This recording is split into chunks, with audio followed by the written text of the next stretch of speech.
does the music do? Anything that's raging inside you. This won't hurt me. And moves and moves, seems to whisper, hang on you. Twisted transistor. Hello everybody and welcome to Amphlett Reviews, back with another Hong Kong content review, continuing on with the Mr. Vampire franchise series for October, Halloween month, spooky month, and we're on the number 2 now in the Mr. Vampire, which is part of this Hopping Vampire edition from Eureka. I'll just show you the edition here. You get this great slipcase edition, and let's put it there actually. And the cool thing is you do get the original poster artworks for each film, including if you reverse it as well. And of course you get the double discs and the booklet inside, which is a bit more of an insight into the popularity of these films, the making of, the themes and the talking points for each sequel for Mr. Vampire series. Mr. Vampire 2 released in 1996, 1 year after the first film, immediately hot on the heels, immediately greenlit a very unconventional sequel from the massive popularity of the first entry, which kind of took the box office by storm, opened up this new wave of kind of like spooky, kind of, fantasy-based kind of horror comedy movies for Hong Kong audiences. And during the kind of the mid-80s, this was kind of booming and kind of massive, especially within the West with Evil Dead and many big slasher entries. This was the kind of the decade to do anything creative and fun and practical and gory and comedy, and just mixing all these different kind of genres and elements together and getting some really good creative people involved. To really kind of spearhead these movies. Shaw Brothers had their kind of more black magic, more their kind of maybe more gruesomer, kind of gorier kind of movies. So there's a lot of imitators, there's a lot of kind of like, spiritual sequels, and, a lot of these actors have gone on to do various knockoffs of Mr. Vampire, but the official entry for Mr. Vampire 2 was 1 year later. And speaking of doing something unconventional, something a bit different, Mr. Vampire 2 doesn't do the same thing that I was expecting it would. One sets it in a more of a modern setting, very early 21st century, I would say probably during the 80s, I would say. This was a massive, 100, 200 years from the events of the first film, which is quite a risky idea straight away, being the fact the winning formula is already there. Kind of the materials are, the tools are there.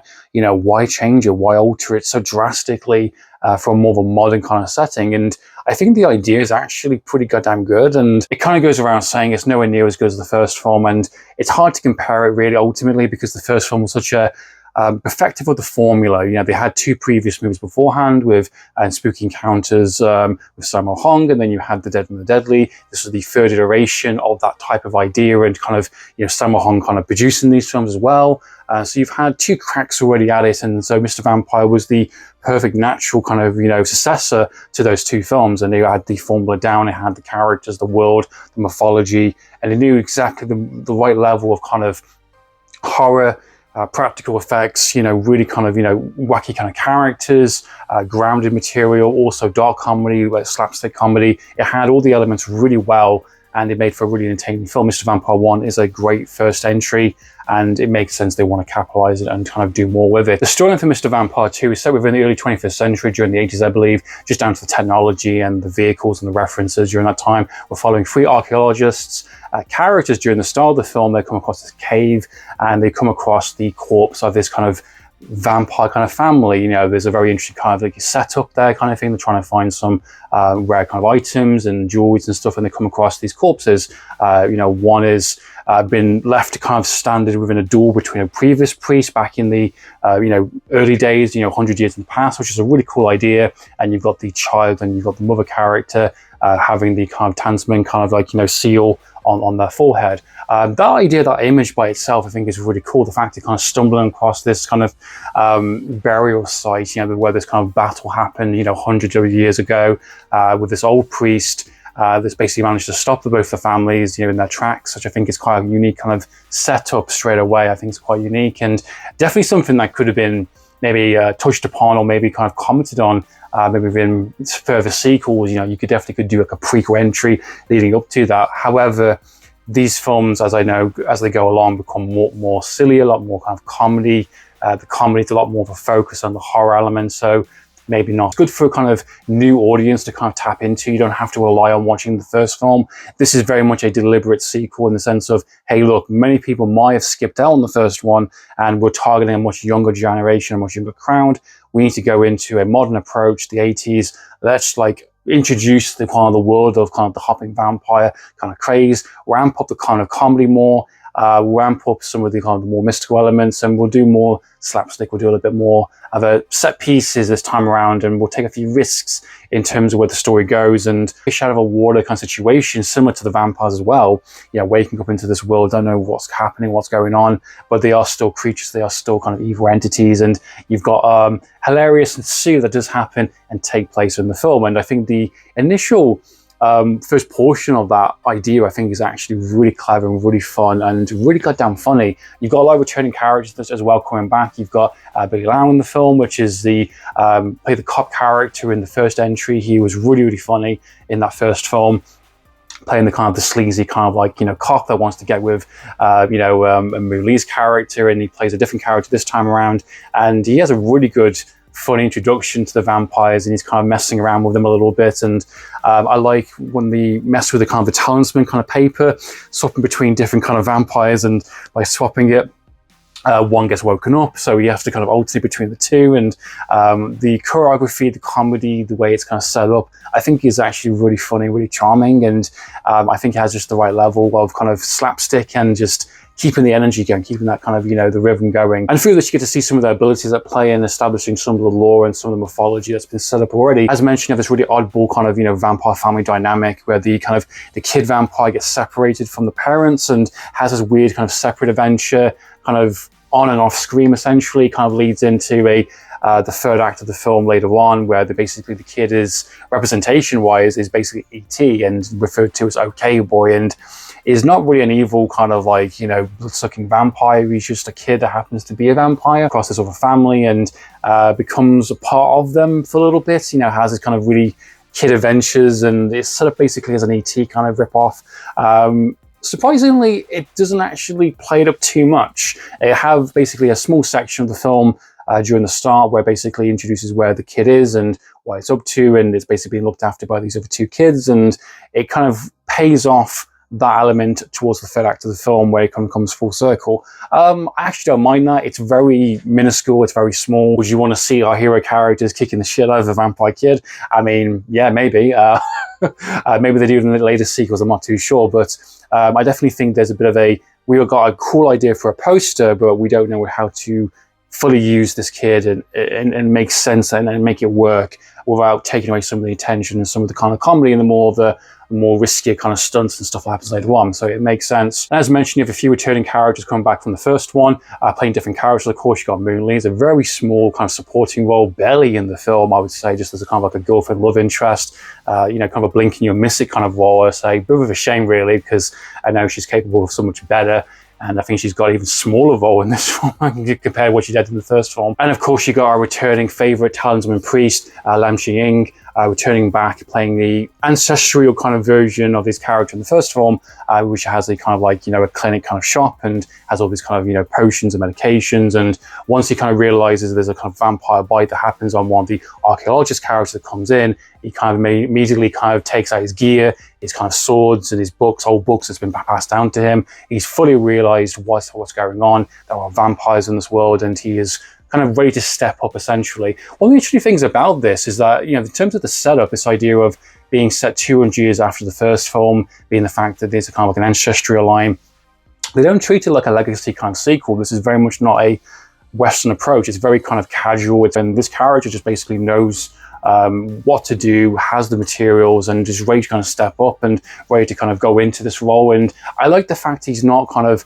perfect as well. He's nowhere near as confident or as, you know, pitch perfect compared to what his ancestry is in the original, being the fact that as a seasoned pro, that's someone who knows how to deal with vampires and spooky entities, and, you know, has been doing it on a kind of regular basis just down to his kind of profession, where this character is more of a doctor, kind of a healing doctor. He's not immediately perfect, which I do actually appreciate, and the fact he has to kind of learn alongside his kind of other comrades in the film. You have Yoon Byung in the film, which is basically the son-in-law who she's marrying Moon Lee's character.